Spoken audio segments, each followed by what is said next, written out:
Assalamualaikum warahmatullahi wabarakatuh. Perkenalkan, nama saya Muhammad Faridjidan Maulana. Baik, di sini saya akan membahas mengenai seputar manajemen resiko. Yaitu ada pengertian manajemen resiko, ada ciri-ciri, lalu ada beberapa jenis dari manajemen resiko tersendiri. Di sini saya akan membahas yang pertama, yaitu mengenai manajemen resiko. Pengertian manajemen resiko itu apa? Yaitu manajemen resiko adalah suatu usaha untuk mengetahui, menganalisis, serta mengendalikan resiko dalam setiap kegiatan perusahaan dengan tujuan untuk memperoleh efektivitas dan efisiensi yang lebih tinggi oleh perusahaan tersebut. Nah, resiko tersendiri itu apa? Pengertian dari resiko yaitu potensi terjadinya suatu peristiwa atau kejadian baik yang sudah dapat kita perkirakan maupun yang belum dapat kita perkirakan, dapat menimbulkan dampak negatif bagi pencapaian visi misi perusahaan tersebut.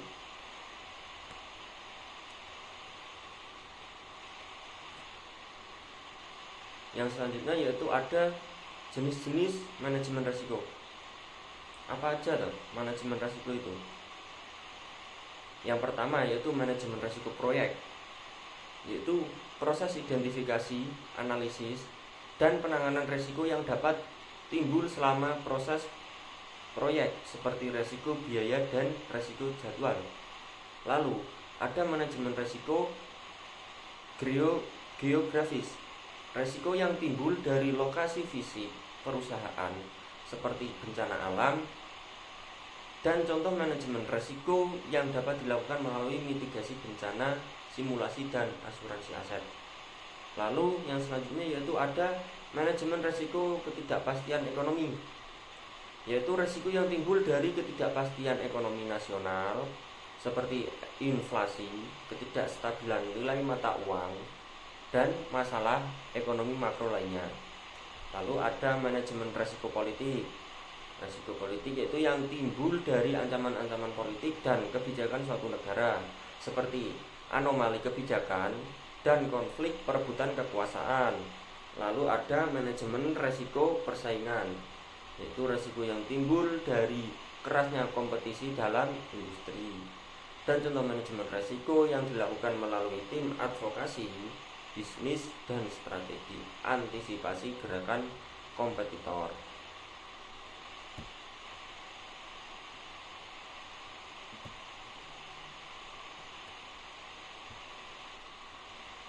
Yang selanjutnya yaitu ada ciri-ciri dari manajemen risiko itu.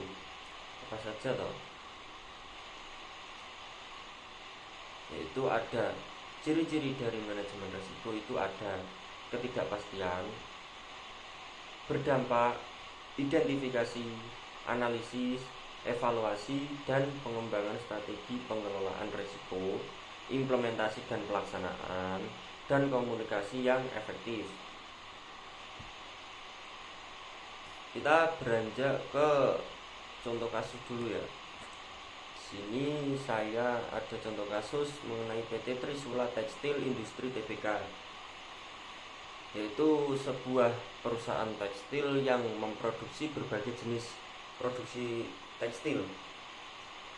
Nah, di dalam menghadapi resiko operasional yang terkait dengan kualitas, kuantitas, dan efisiensi produksi, mereka memiliki mesin-mesin produksi yang perlu diupgrade atau diganti untuk memastikan kualitas produk yang lebih baik.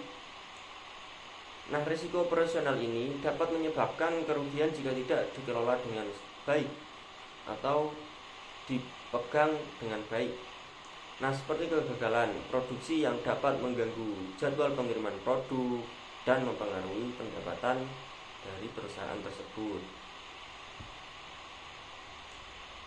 Yaitu untuk mengelola risiko, perusahaan PT Trisula Tekstil Industri ini melakukan berbagai tindakan, yaitu seperti membuat rencana upgrade mesin produksi yang lebih efektif dan efisien, lalu membuat prosedur yang jelas untuk penggunaan mesin dan produksi dan prosedur produksi, lalu membuat sistem monitoring yang efektif untuk memantau kualitas produk dan efisiensi produksi.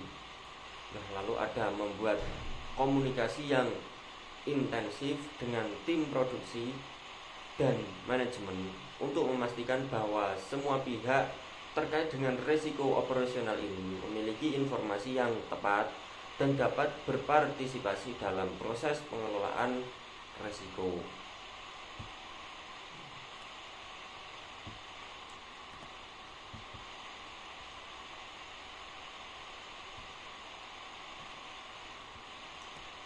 Lalu di sini kita membahas mengenai kesimpulan dari apa yang saya sampaikan. Dari pertama, pengertian tadi manajemen risiko itu apa.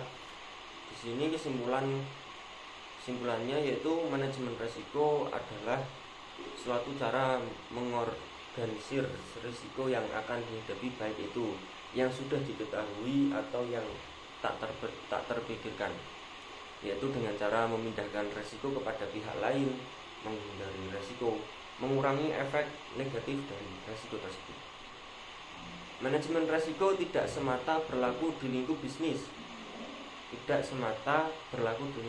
ya teman-teman, namun sangat mendesak di sektor publik. Banyak argumen pendukung dan tampaknya faktor utama yaitu adalah lingkungan dan sumber daya terbatas bagi pencapaian suatu organisasi. Terima kasih, mungkin itu yang dapat saya sampaikan dari video kali ini. Saya undur diri. Wassalamualaikum warahmatullahi wabarakatuh.